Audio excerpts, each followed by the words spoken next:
Olá pessoal, tudo bem? Lucas Mari da Lallemand. Continuando no nosso Leveduras em Foco, eu quero diferenciar um pouquinho o que são leveduras vivas de culturas de levedura. Existem algumas informações desencontradas em relação às leveduras vivas e às culturas de levedura. Alguns falam que a levedura não resiste, talvez por desconhecimento, às vezes por má fé, mas o que a gente quer é destacar que são modos de ação diferentes. Então, são funções diferentes, não competem entre si, são produtos que inclusive podem ser utilizados em conjunto. O que são as culturas de levedura? As culturas de levedura são uma combinação de biomassa de levedura, os seus metabólitos produzidos durante o processo de fermentação e, eventualmente, o meio de cultivo em que foi utilizada para o crescimento dessa levedura. Não é um produto de levedura purificado, não se trata de um beta-glucano purificado, não é uma nanoligosacarídeo, não é uma levedura viva.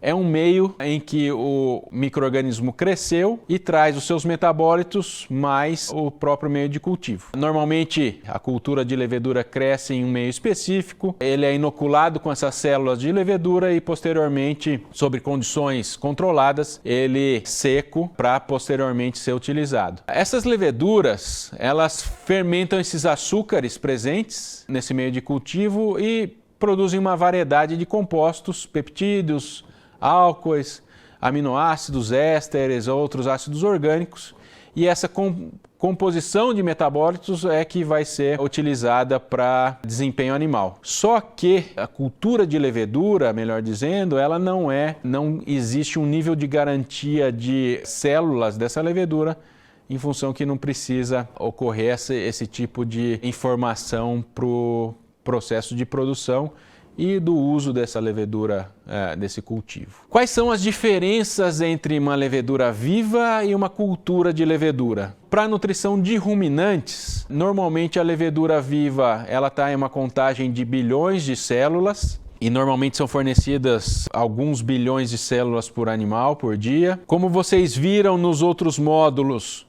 essa levedura, por ser viva, ela consome oxigênio, ela compete com bactérias, tanto o consumo de oxigênio quanto a competição com bactérias produtoras de lactato. Isso só ocorre quando o micro-organismo está vivo, então só ocorre quando a gente está falando em um probiótico. A cultura de levedura não é considerada um probiótico. Por meio de produção de alguns peptídeos, ela estimula algumas bactérias que consomem lactato e produzem ácido propiônico, como a megáspera, como selenomonas, que são duas famílias de bactérias importantes para essa função. Para melhorar a biomassa microbiana, então, nós falamos do efeito na digestibilidade de fibra. É esperado que leveduras vivas também aumentem a produção de proteína metabolizável que chega no intestino. Essas são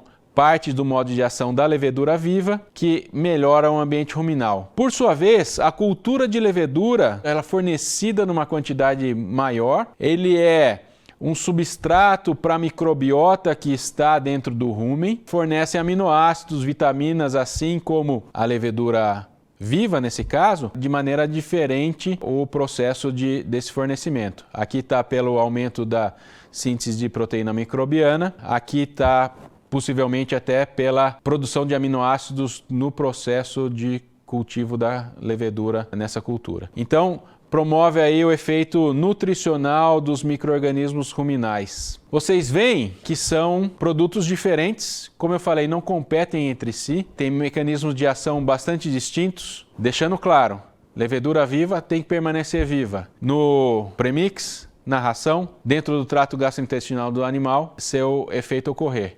Isso a gente tem garantia de avaliações feitas dentro da Lallemand em todas as partes do processo. A gente sabe que o Levocel e o Proternative chegam vivos no trato gastrointestinal dos animais para fazer esse efeito que é documentado há mais de 30 anos. Eu agradeço a todos a atenção, até o nosso próximo módulo de Leveduras em Foco.